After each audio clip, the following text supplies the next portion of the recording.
Welcome to the OFX podcast. I'm Dave Claxton, and along with me is our double dipping dame of dominance, Bethany McChesney. That's a good one. They are all good ones. I've actually come to the conclusion that you don't actually enjoy doing the show. You just do it for the ego boost of the crazy names at the beginning. They're great. And like you've never repeated them. You're so creative. It's good. Sometimes it's a bugger, and you know what? I'm a procrastinator, like a lot of people. And I don't think of it to the last minute, and I'm like eating dinner, going, "Ah, crap!" to come up with something. At one point, we had written them down. I think it was probably Mhm. 30 episodes in. We had written them all down, Yeah. and so to not repeat them. And now I'm just winging it. Now I'm giving it because this is 94, Uh-huh. which So actually I've had 94 unique nicknames. no, not exactly. Because I think we didn't start it till like the third one. It just kind of Yeah. happened organically, and Hmm. then we went from there. And then we've had a couple where you haven't been there. So, but I'm gonna say, let's say, Right. somewhere around the 88 marker. Hmm. Right. So anyway, well, because I think the shirt we made only had 15. So there's a lot more. I Hmm. don't know. Anyway, hopefully it's a problem I continue to have trying to come up with crap. But is what um it's a beers with Bethany episode, except I don't think she has beer. I think she has coffee today. Yeah. Yeah. Fit Tea. mom. It's from my kids. This was like an award for my hockey tournament days. Oh MVP yeah. for a game. There we go. Mhm. Like obligatory if you're a goalie. Eventually someone gives you an MVP and you just have a good game somewhere. Yeah. When I they think can't decide who to give it to. Yeah, I think it's sometimes when you're a goalie, sometimes you can earn the MVP.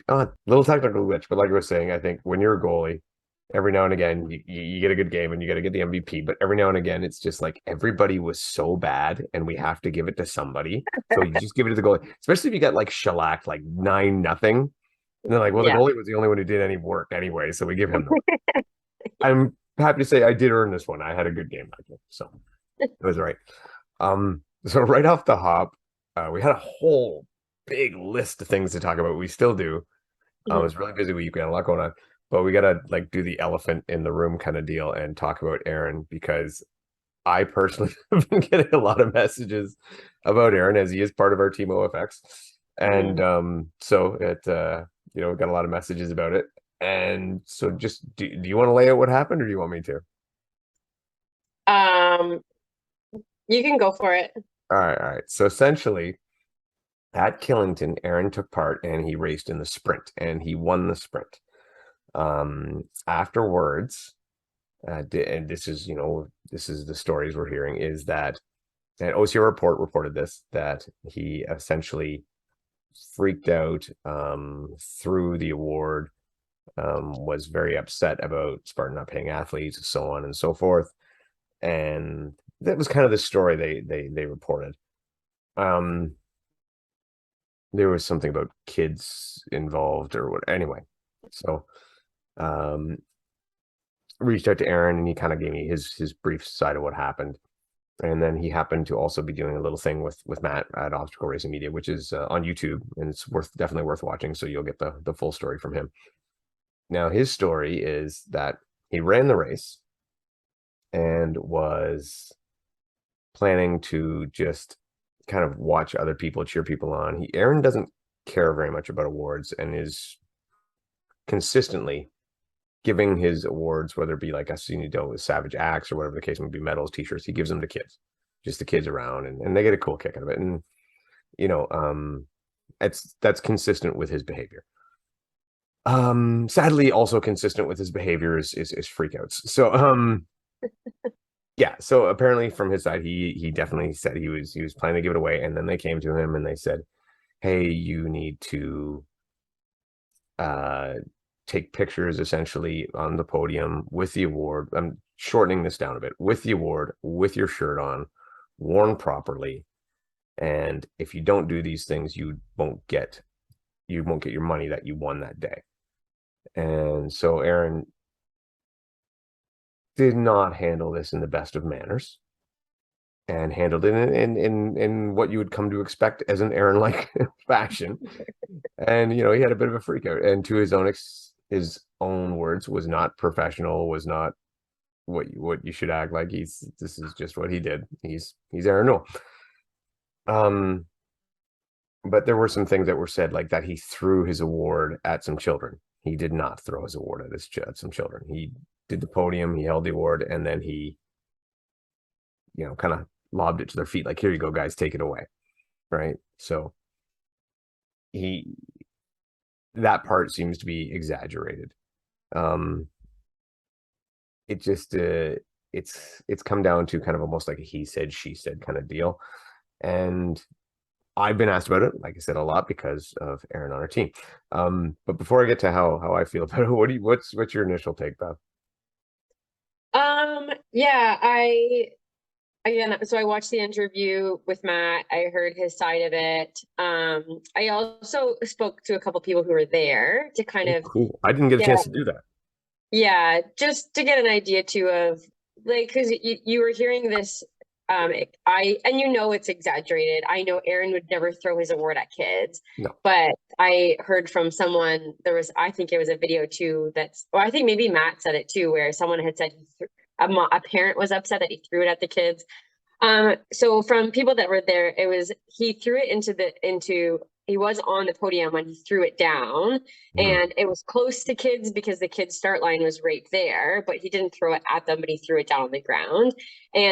But to people that are maybe standing back, it might have seemed, and yeah, just that it was a bit of a scene, and a couple people did say it was a bit uncomfortable, just his reactions, but I think Aaron would admit too, like they said after the fact, he did seem a little bit embarrassed too about his behavior. So I think he knew he overreacted. He probably, again, he regrets probably doing what he did, but people that were there did say it was an uncomfortable situation.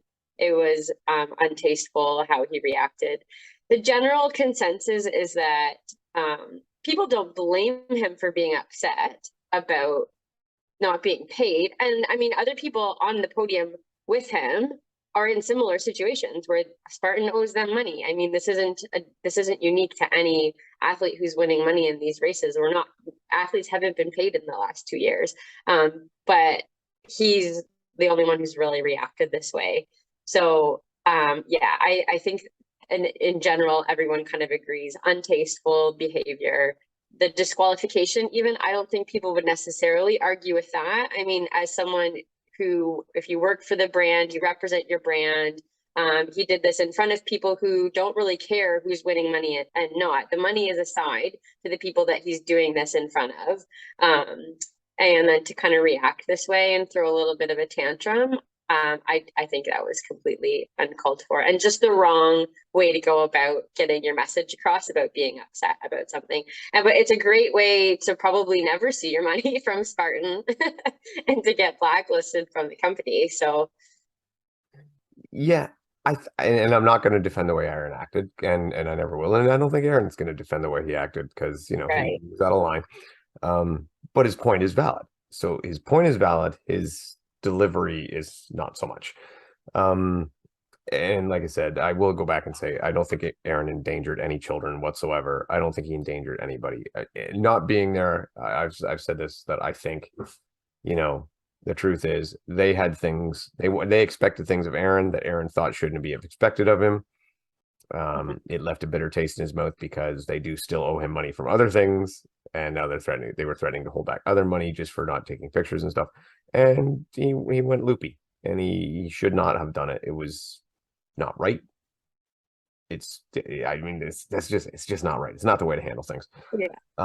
So I wondered though because I don't know if you noticed too, but Ryan Kempson, who also doesn't race Spartan races, the day previous he won the Beast, and he also did a bit of like a disrespect with his shirt on the podium also by putting it on his head, and then took his own photo with the shirt off. And I guess so this is his loophole, I guess, for getting a picture with a different shirt on that's not the Spartan shirt that you can use on social media, which is fine. But so maybe the event organizers that were there kind of took out their frustrations with that also on Aaron. So he might have been getting a little bit of flack for some things that were already going on before with another athlete too. I don't know. I'm just purely speculating.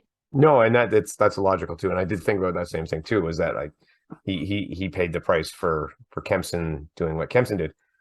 And yeah, Kempson's got no love for Spartan at the moment. He just does his thing, and he Kempson's kind of like that with everything. He just is going to do his thing, Mm-hmm. and that's great. And I have all the respect and role for Kempson, because Kempson is very usually like a guy who's usually very classy about stuff and very, no excuses kind of guy. He's, when he loses a race, it's like, I lost because I lost. Mm-hmm. That is what it is.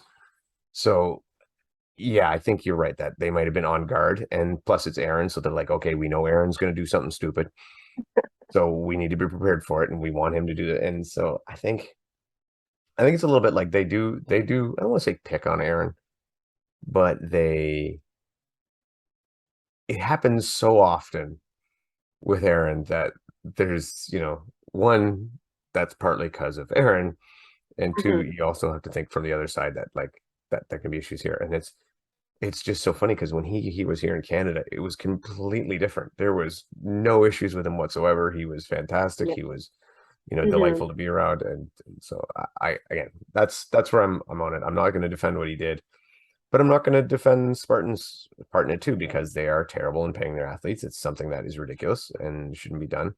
If you offer prize money, pay it, and pay it Yeah. promptly.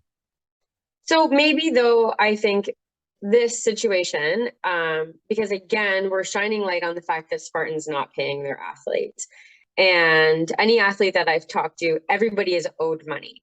So maybe this is an opportunity for Spartan to say, we need to be more transparent with our athletes. If we're not paying them for the last 2 years, let's just tell them now. Let the athletes absorb that new information. They can make their decisions. I don't think at this point, like athletes are still racing, knowing they might not be getting paid. So I can't speak for all athletes in the elite side of things, but I don't think they're going to lose a lot of people. I think people just want Spartan to be upfront with what's going on. Yeah. And I have a bit of interesting, if you've never really thought about how much money is really probably owed athletes. So if you think about, and this wasn't necessary. I'm not taking credit for this. This is Mhm. from someone smarter than me who did this work. So just this year alone, so 88,000 in regular races, 95,000 in the national series, 45,000 in the point series, and then 62,000 just for Kelowna alone. So let's say none of that money is paid out. You're looking at $202,000 in prize money. That's a significant chunk of money for a company that's trying to recover from COVID, right? And then we still have the World Championship alone pays out $125,000 for Worlds. So, and then when you add on other monies that they might owe to sponsors, or if they're paying athletes stipends, so now you're talking about $500,000, and that's just 1 year. So if they haven't paid athletes from last year, so you're looking at probably $1 million that they owe athletes. So if they're short on funds and they're trying to wiggle room around with figuring out how to, this is probably a big, so maybe they just need to say, we don't have this money. So everyone's taken a hit over COVID. So, just consider then that this money is gone for you. And then athletes can make the decisions and kind of move on. Yeah. And I think it brings back the thing too, coming off of COVID, if Spartan was having a rough situation, which totally is understandable and would be foolish to expect they weren't. Maybe it wasn't such a great idea to try to double down and make this changes to this big elite series, which we said in the beginning when they did it, like, this is not the time to get creative and inventive and try to throw more money at things. This is the time to go back to basics and get some surplus of cash. And maybe it was a year to take away from the elite series and say, take away from prize money, take away from the elite series, and say, we need to focus on influx of money, not paying out to athletes. We're really sorry. We will be back. We will start elites again, or we'll have elite waves, but we're not going to have prize money this year. And you know what? I bet you it would barely have made a dent. Like, would you have changed any of the races you did this year if there was no prize money? And I bet you, I mean, you might have Ryan and Lindsay maybe would change some plans.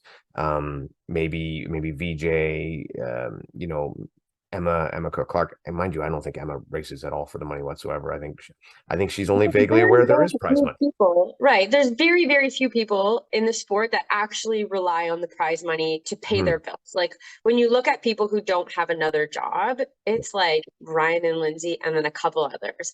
So realistically, not that many.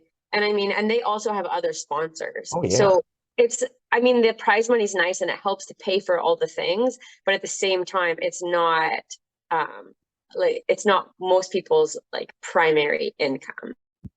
No, they maybe should have went with, hey, these are the people we deem elite people or that we're going to be on our Spartan Pro team. Here's your season's passed. I'm sorry, passed. I'm sorry. That's the best we can do that year. If it's not good enough, we understand if you don't come racing. That's fine. Right. Yeah. Right? So I mean, and we questioned that when it happened. So this is not hindsight is 2020. This is what we said when they started.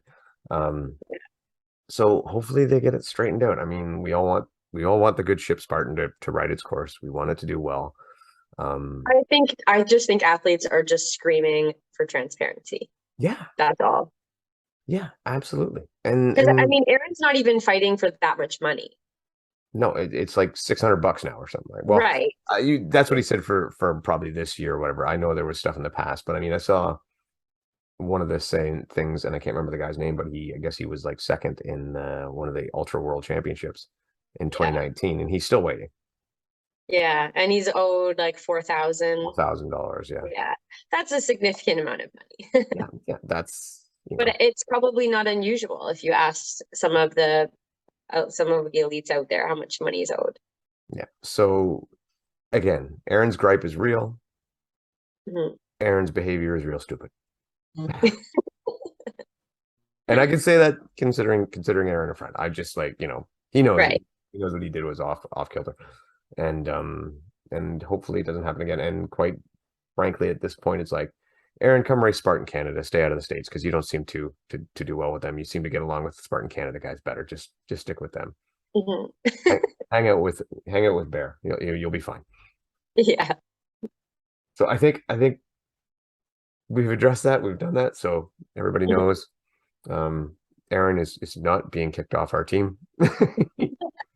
He's just being made fun of a little bit. I don't know what else to do. It's you know what? Actually, you know what? Here, one more thing. This just say that to drive home. This is nothing. Nothing happened. It's like, Mhm. dude had a temper tantrum because he was pissed at the company. Nothing happened. Nobody got hurt. Nobody got in a fight. There was no collateral damage. It was essentially a grocery store screaming match, and it's nothing. It's. I think this will be over in a week when someone else does something. Yeah. So it is what it is. We'll move on. Mhm. Anyway, moving right along. Bethany, what did you do last weekend? I went to an awesome race called North of Seven. It's Um, awesome because you win. you always love the courses the best that you went on. That's right. That's right. Yeah, it was put on by a previous pro team member, Sylvie Minagri. And yeah, so the format was there was a 3K competitive, and then there was a kids race, there was an open race, and then a 2-hour enduro of the same 3K loop. So yeah, I did both. It was awesome. There wasn't a lot of obstacles, but there was a lot of natural obstacles that kept it really interesting. Hopping over logs, trying to avoid falling in the river, lots of like hopping around on. There was a couple of big boulders that you had to get over. Yeah, it was a great format. Um, really awesome festival. I did win both. They were small fields, but it was a really fun group. Yeah, I just had a really great day. My kids came and raced the junior race. Made my daughter carry the women's weights for the sandbag, which was fun. But yeah, they had a great time. So all in all, like a fantastic day. So I mean, I said it on the post I made. It was like I said, it wasn't a championship race. It wasn't, you know, the kind of caliber that, you know, if you went to a Spartan race and paid $200 to race, and you went and it was like the race we got, you probably would have been bothered. But what it is great grassroots, and it's a first crack, and they did so many things right.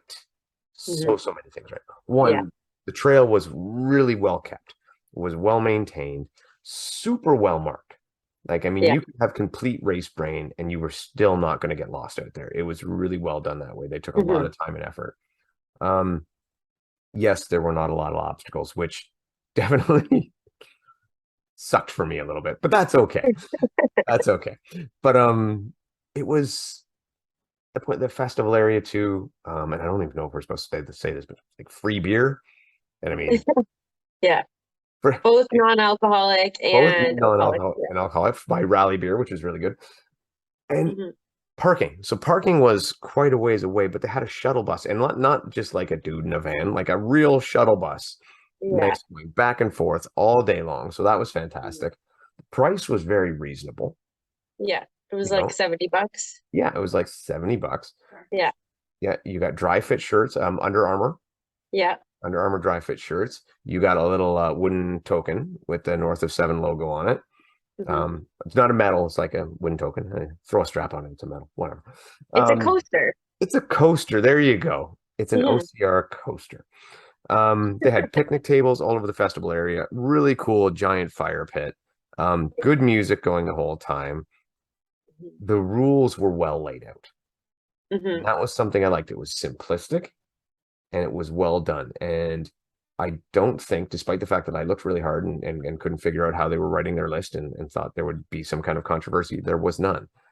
So being lots of bathrooms, lots of porta Yeah. potties for the amount of people that were there, which is great because that's a big deal sometimes. Yeah. Um, yeah, camping on site, which was very cool. Mhm. Um, and again, it just was one of those things where it had a great feel to it. Yeah. And I hope she does it again. I think she did a great job. I think as her Mhm. first crack at race director, she really hit a lot of things that a lot of them fall short on. Mhm. If I was, like I said, if I can't complain there wasn't enough obstacles because that's just course desires. So that's individual preferences, but there wasn't enough obstacles. So but yeah, so I'm not going to complain about that because the course was well done. They did have a spear throw. I personally think you can do without the spear throw. Um, I think My only issue with the spear throw, and again, I don't mind that there's a spear throw because we do it in Spartan, so it's good practice. Was so in the 2 hour with the spear throw, you had two opportunities to throw it, and then if you miss, you get an X, and your 2 minutes is added to your time, which isn't a bad. It's not a bad no. idea. So we don't have to worry about counting burpees. That's great. Except when you're doing the enduro, I'm calculating and when I miss, I'm like, now, okay, I have to get 2 minutes on the girl behind me. So it all came down to the spear throw and the race was really close with me and the second place girl, Elise Hewitt. And again, if she just hit all her spears, she would have beat me. And so again, it wasn't even so much about who ran better. It came down to the spear throws, which and I mean Spartan races are like this too, especially in the sprint. It comes down to who hits the spear. So I don't know a way to do it, but where you could make the spear a little bit less significant, hitting it or not. Well, I mean, the first way you could do it was you could decrease the penalty from 2 minutes. 2 minutes is a long penalty. Mm-hmm. I get where it's coming from though, because if it were to do 30 burpees, a lot of people would take 2 minutes for 30 burpees. So that there is a definitely logic to it. Me Yeah. personally, I just pull it out and put in because everything else was mandatory, right? Yeah. Multiple try, mandatory completion, and none of them were of a super bad difficulty where you should get hung up. Now there was a rig, and some people did get hung up on it, and that happens. You can't, you have to have some technical. It was not an extremely difficult rig, I No. would say, a No. little bit harder than a Spartan rig, Mm-hmm. and so I would have taken that spear throw out and put in just another obstacle in that location. Just a random, could be anything, could have been a balance obstacle, could have been something simple, a Herc hoist, something along that lines. A rope climb. I found a rope climb was missing.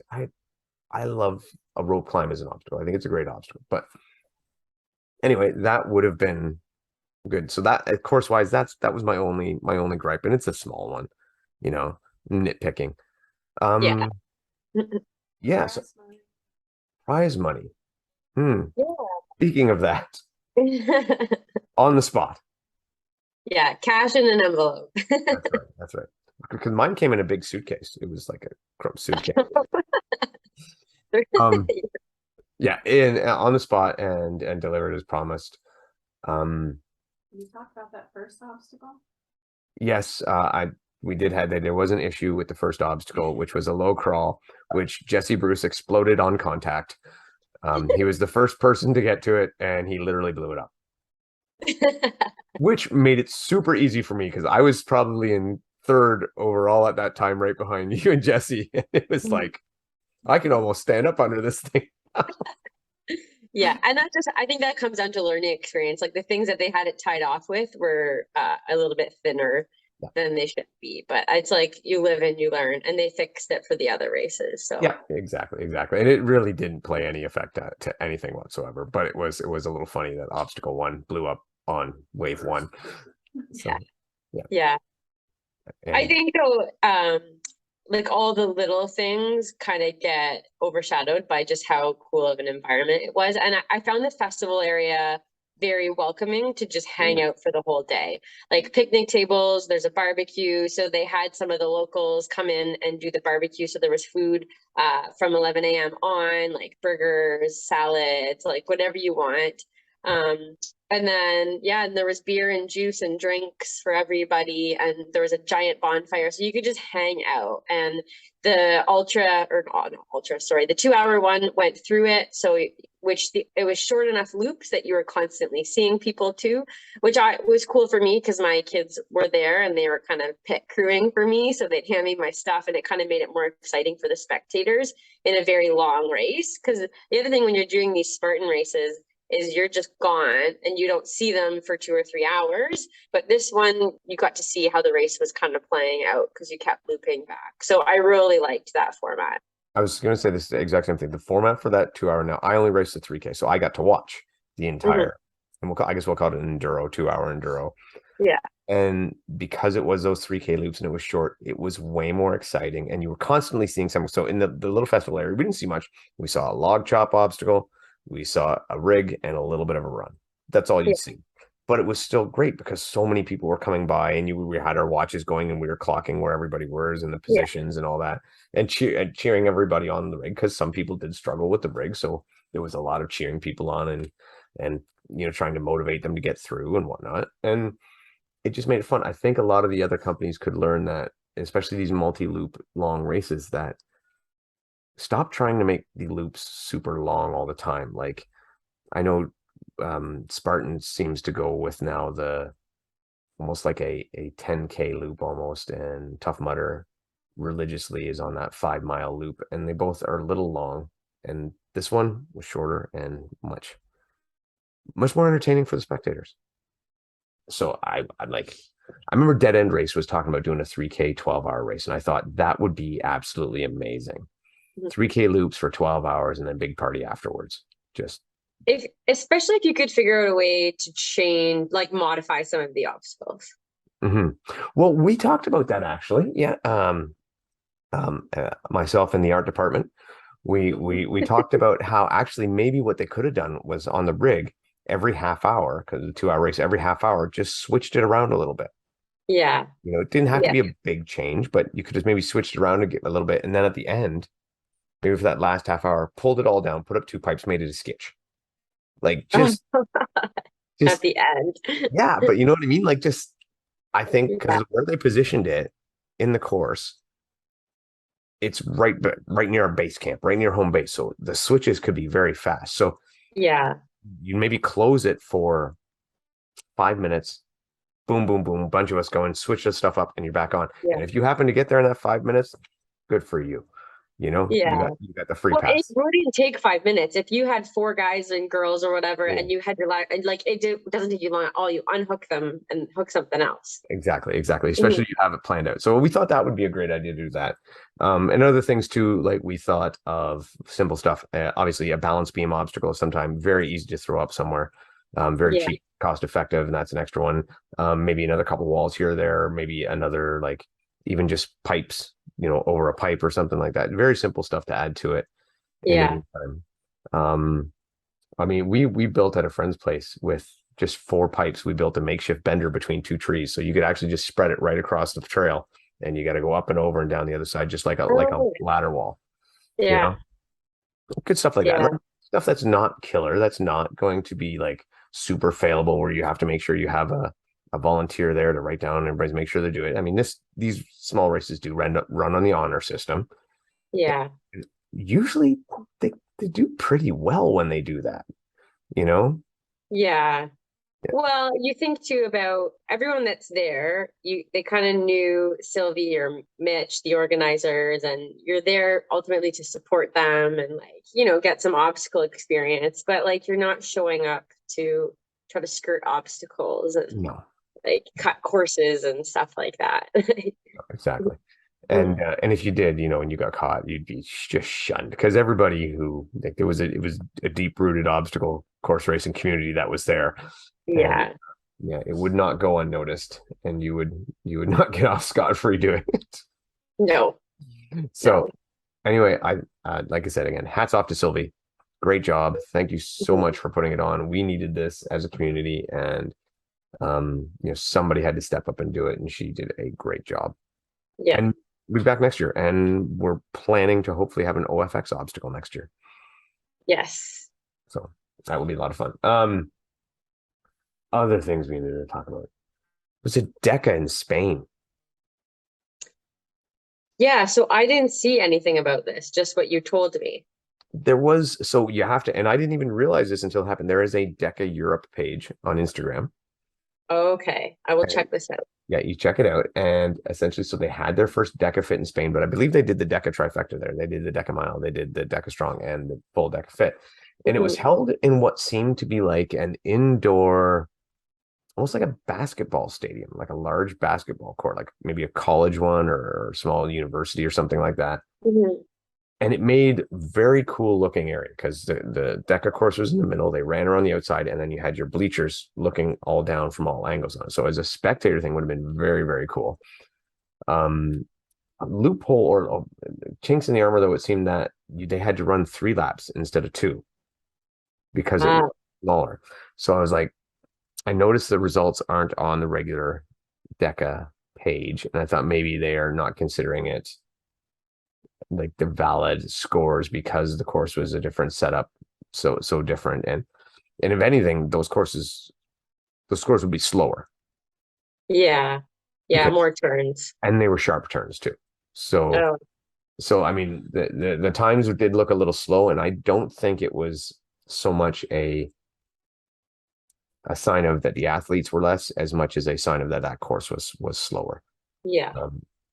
However, strangely enough, Viola Oberlander was there, and she did not take place in the individual. She did the relay. Oh, sorry, and she did the individual as well, but she ran H group, which Viola, that was very mean. That is mean. Just mean. And she put out like a 35 on that course, which I think would have translated to a low 34. Yeah. And just said that she would be a real player if she decided to make a trip over. And maybe that happens. I talked to her a little bit. Maybe that happens in 2023. If she decides to give it a real hard shot, watch out, because we all know Viola is legit. Yeah. Run, right? Like she's Yeah. a really good runner. So that was something cool. And she did the relay. She had a good time with that.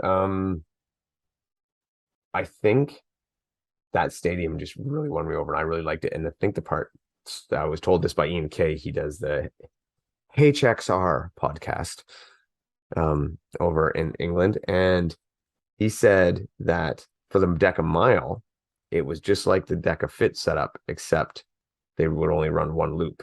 So apparently, I think the first loop they had to run two, and the rest of them they ran one each time, and it worked out to a mile. So I mean, it was again a bit of a different setup. But I thought over here, could you set it up in a hockey rink for a Deka mile with a 160-meter loop around the outside? And I think Okay. you could just do it.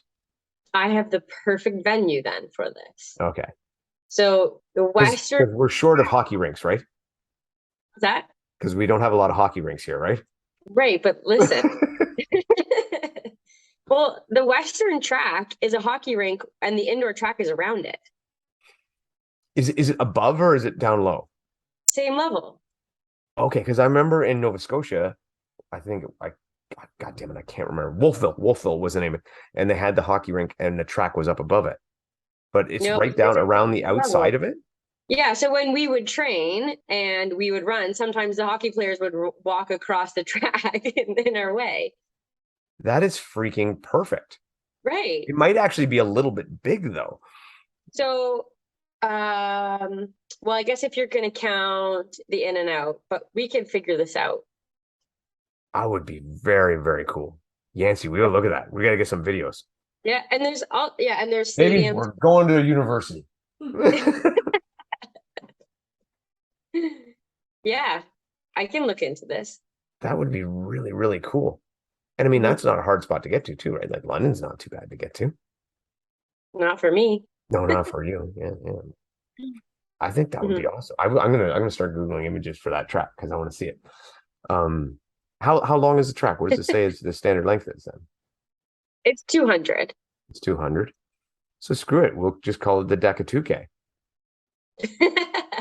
An unofficial Yeah. event, the Deka 2K. Well, you could go out one door and in the other door, right? Yeah, you could probably make that work. Yeah. I don't think, like you say, in that particular scenario, we probably couldn't do an official sanctioned event, but my God, it could be a cool unofficial. It would be an amazing setup, actually. Yeah. I've thought about that. Like I thought that even with the regular Deka, like when we went and did Chicago, I just thought, and this is partly as I'm running it and dying, and partly just afterwards, I'm like, to me, this would be so much cooler if it was just one lap. You know, where it was 250, but I mean, in a situation like that, a 200 would just be awesome because I just thought that would be really cool. But it would be slightly, like you're saying, though, with the doors, you'd have to run one, run at the other, and there would be a little extra. So I mean, it would be hard to make it standardized. Well, if you open the Zamboni door, it's extra wide too, right? So that would be a good door to go in and out of. Yeah. I think this is great. I think it'd be really cool. It'd be fantastic. So there you go. We're gonna push for an unofficial, unsanctioned Deka 2K. I'm pretty sure they're gonna let us do. By the way, I don't even know why I mentioned it. Farm Girl Fit Deka Strong coming up really soon. You should get a ticket, but you can't because it's been sold out since like day one. So forget it. Tough break. Next time. I would expect there's no official announcement, and I'm just going off my ass here. But I would expect you would probably see the next event from them probably happen mid-January.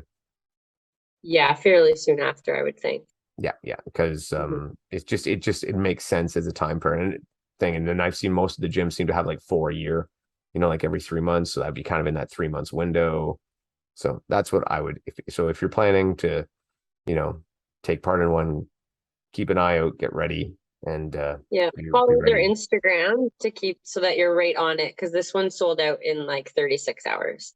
Well, it was like 24 hours for the first bit, and then they added some more spots, and that was, I know it was less than 48 hours for the whole thing. So anyway, keep a track on it, and we will definitely be making sure everybody knows if we can do it quick enough.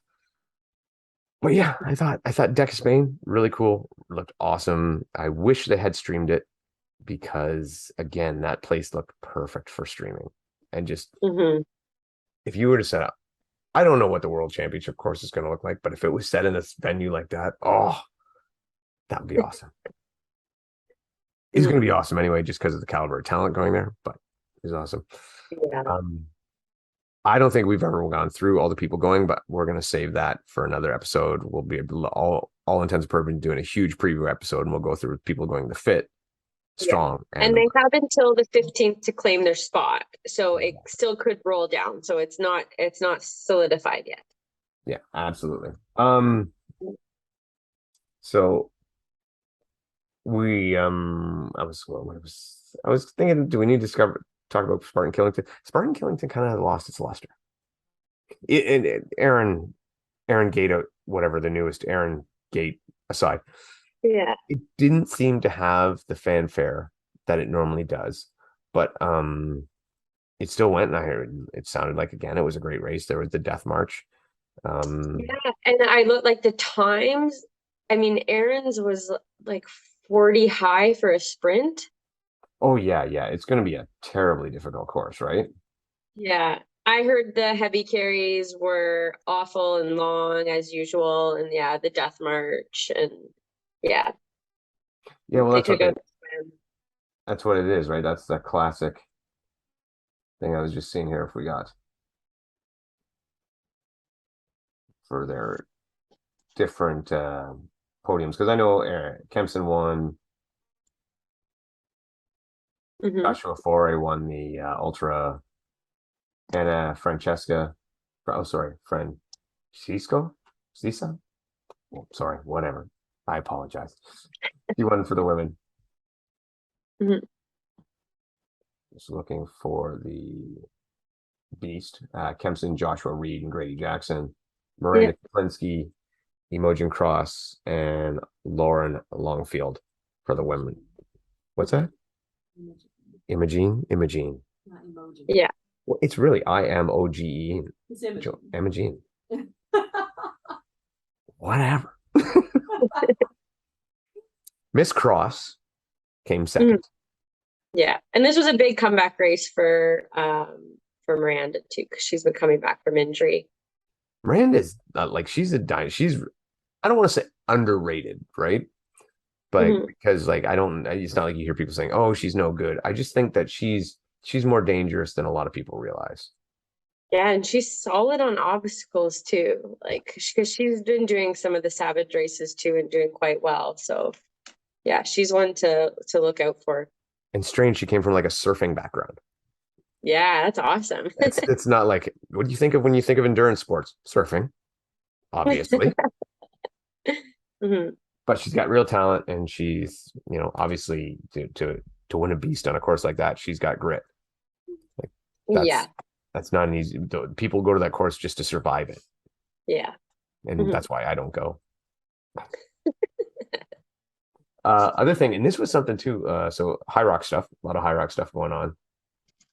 There was a Hyrox in Switzerland, but before I get too much about the Hyrox in Switzerland, I want to talk about Hyrox PFT, so the personal fitness test, and they held I want to call it a kind of like a showcase. Showcase event in New York, where you had Dylan Scott head to head with Ryan Kent, and you had Tara Jackson head to head with Alundra Greenley, and it was really cool. But again, no fanfare. Didn't even know about it till after it was over, and they did stream it, but no fanfare, no commentary. This would have been something that would have really enjoyed watching. Like, I would have loved to have seen it and built they could have. I would have. I barely even knew it was going to happen, right? Yeah, and I only knew because Dylan mentioned it. Dylan and Tara had mentioned it to me, so I was like, I was very disappointed that Hyrox didn't put out the billing. When you put together an event like this and you bring in Dylan and you bring all these athletes in, and you make this cool, which is obviously just a spectacle. That was probably the word I was looking for earlier. And you get no one to spectate your spectacle because people don't know. Yeah. In the word spectacle, it means spectators.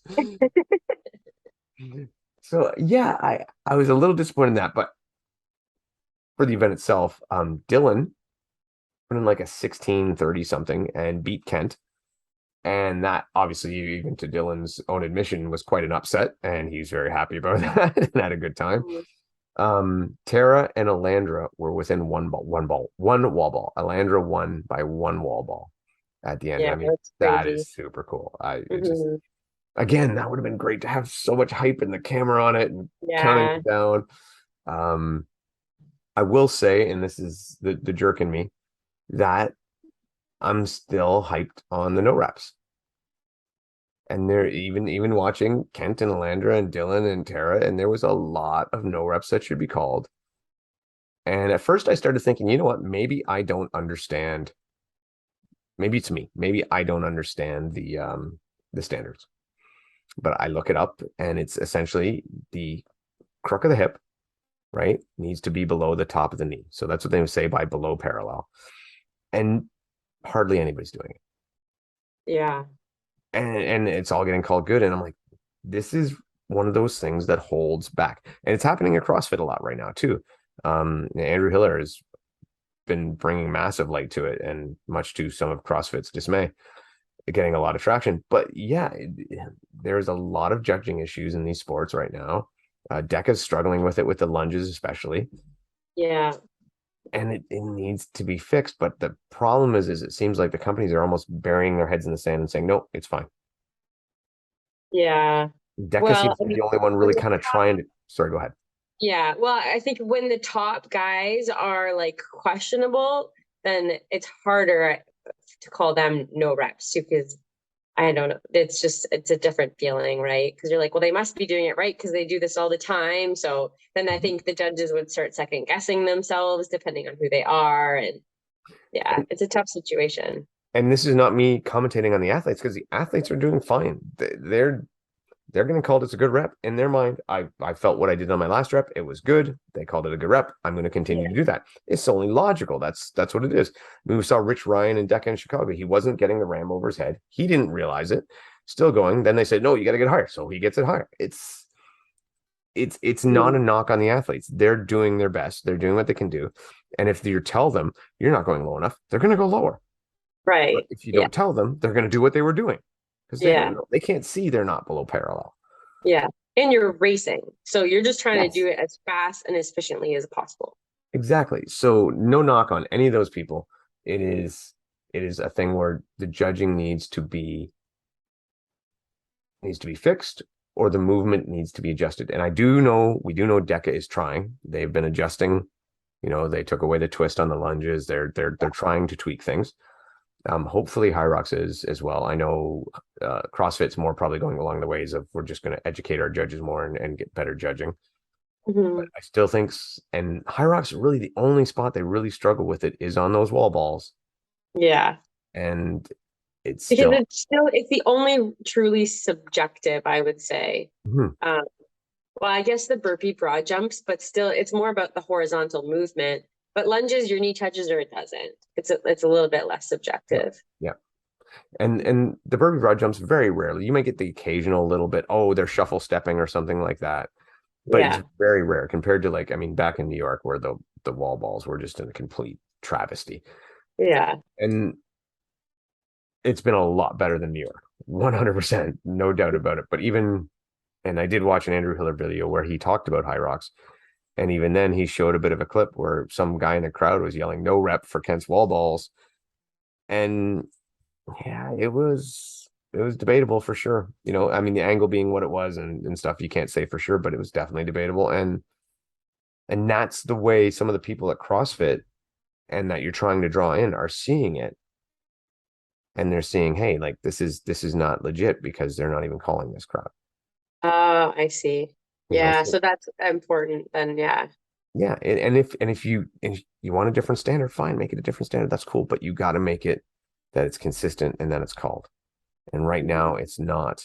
And I mean, Tara has said it a long time ago, and everybody says we're wrong, but I'm on her bandwagon.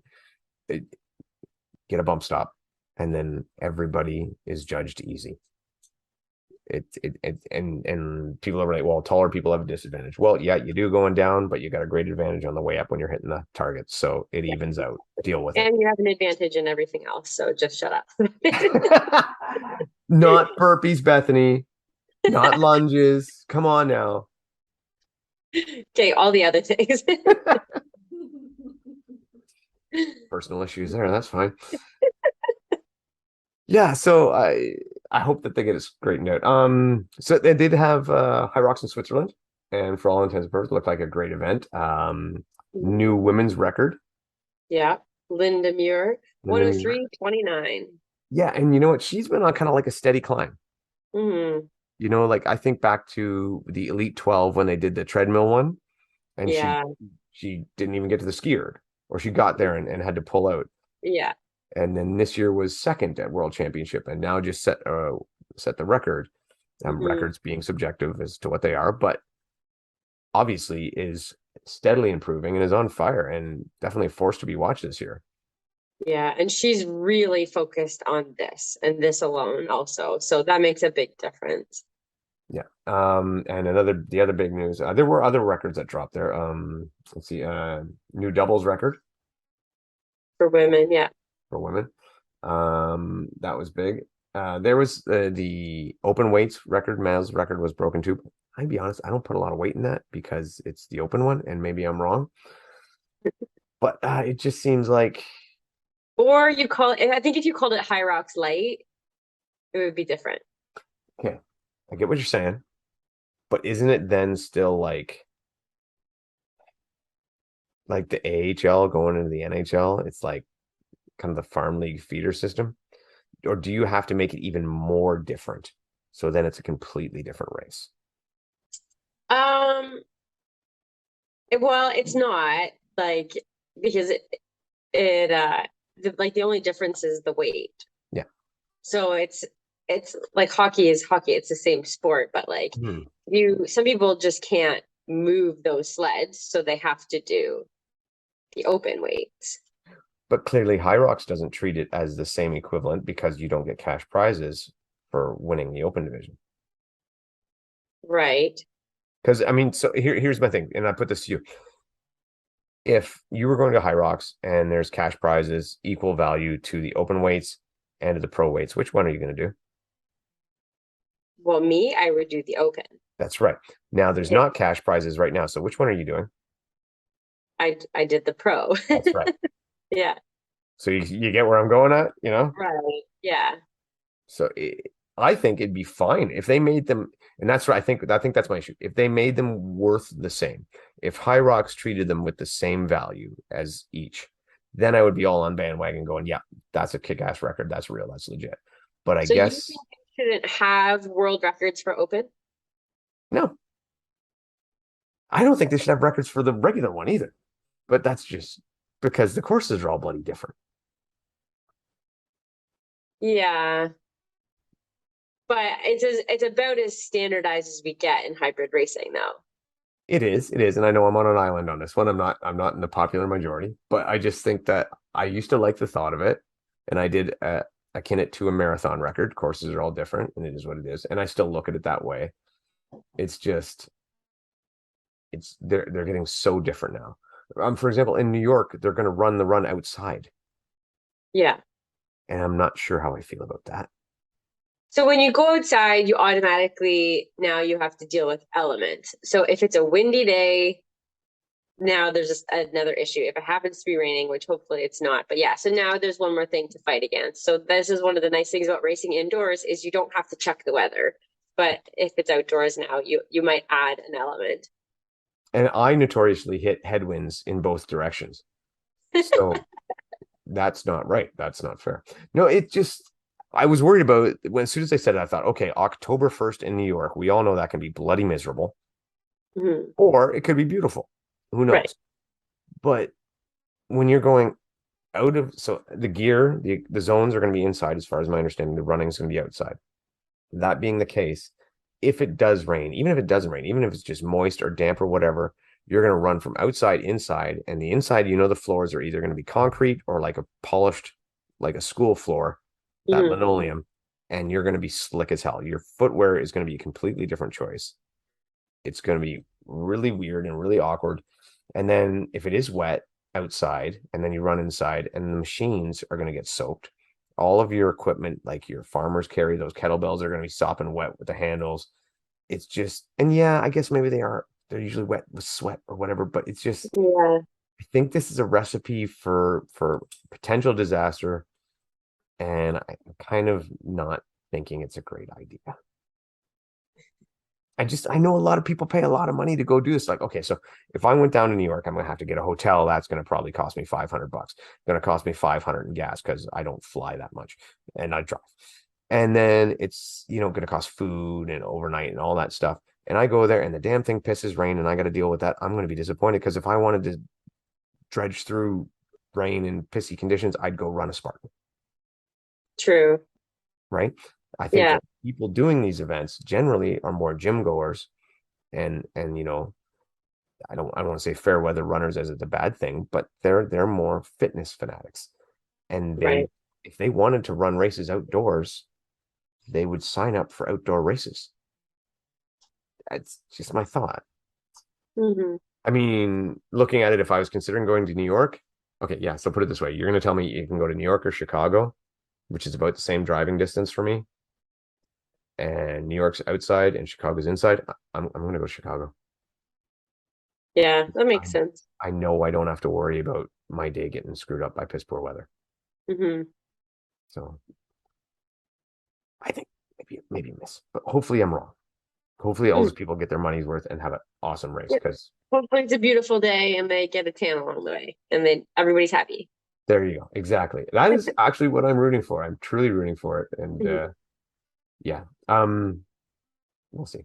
But the course in Switzerland did look quite fast, obviously with Mhm. record times.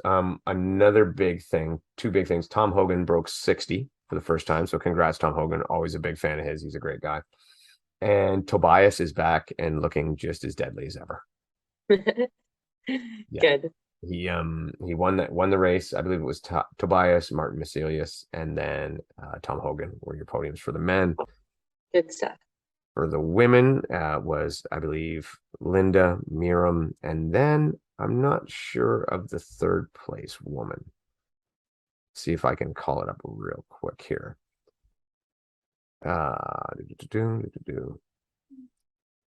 Is that right? Okay, Sophia Kaiser.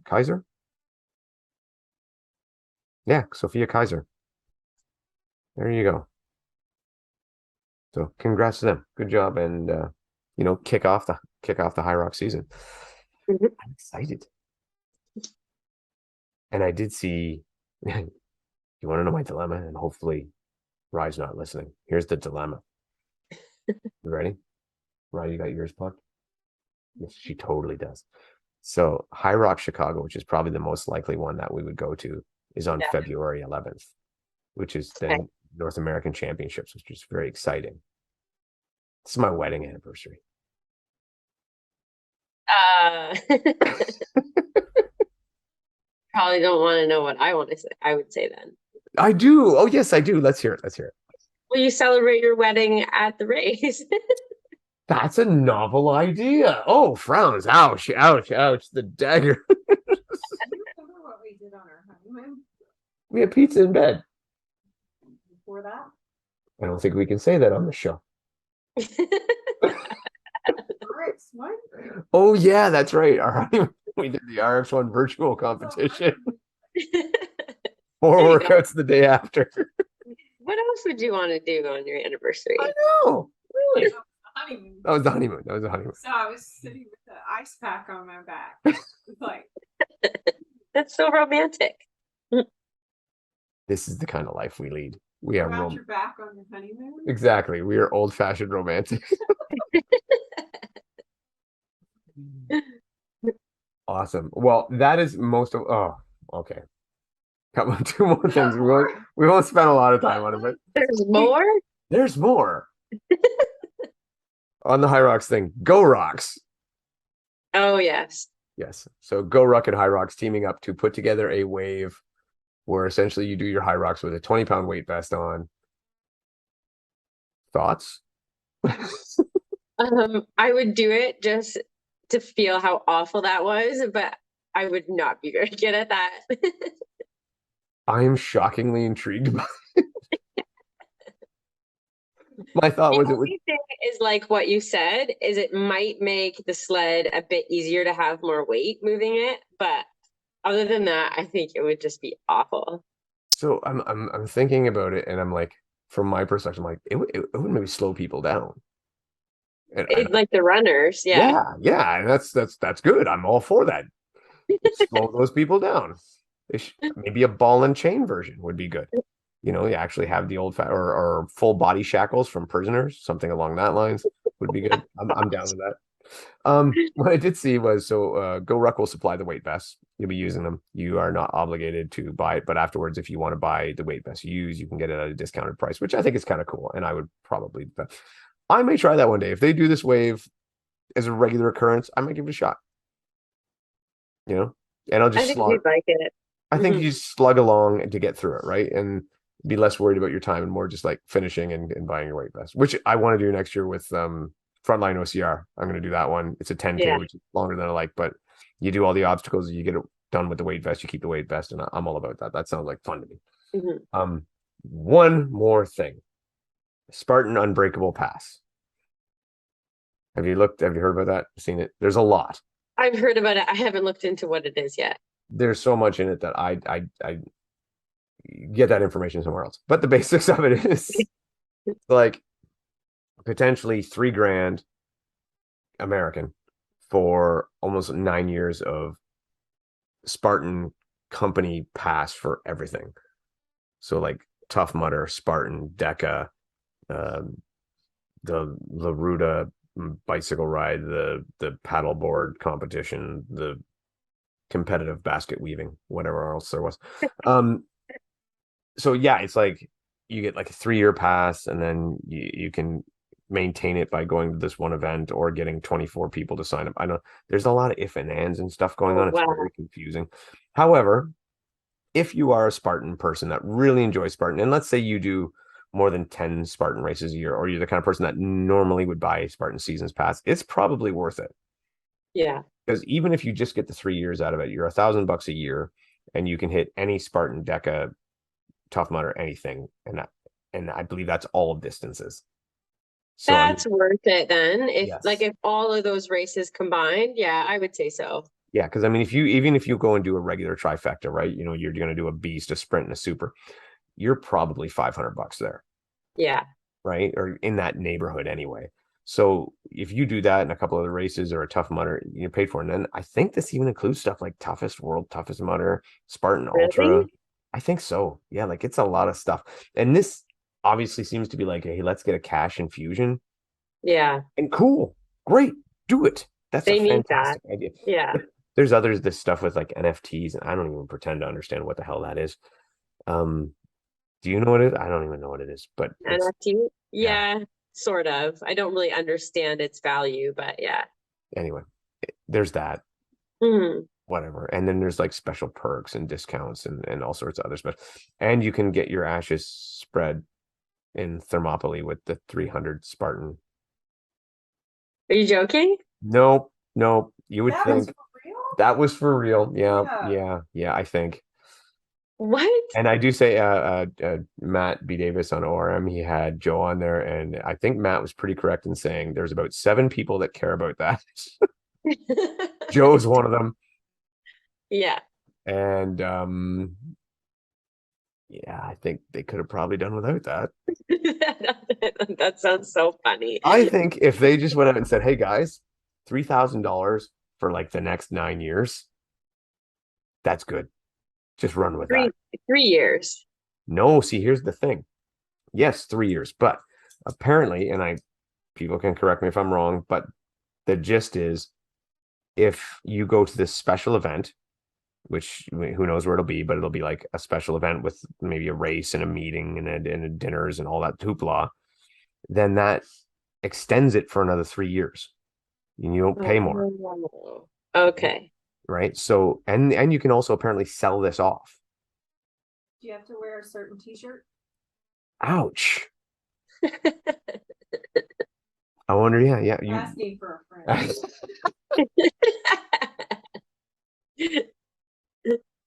Yeah, let me in fine print somewhere.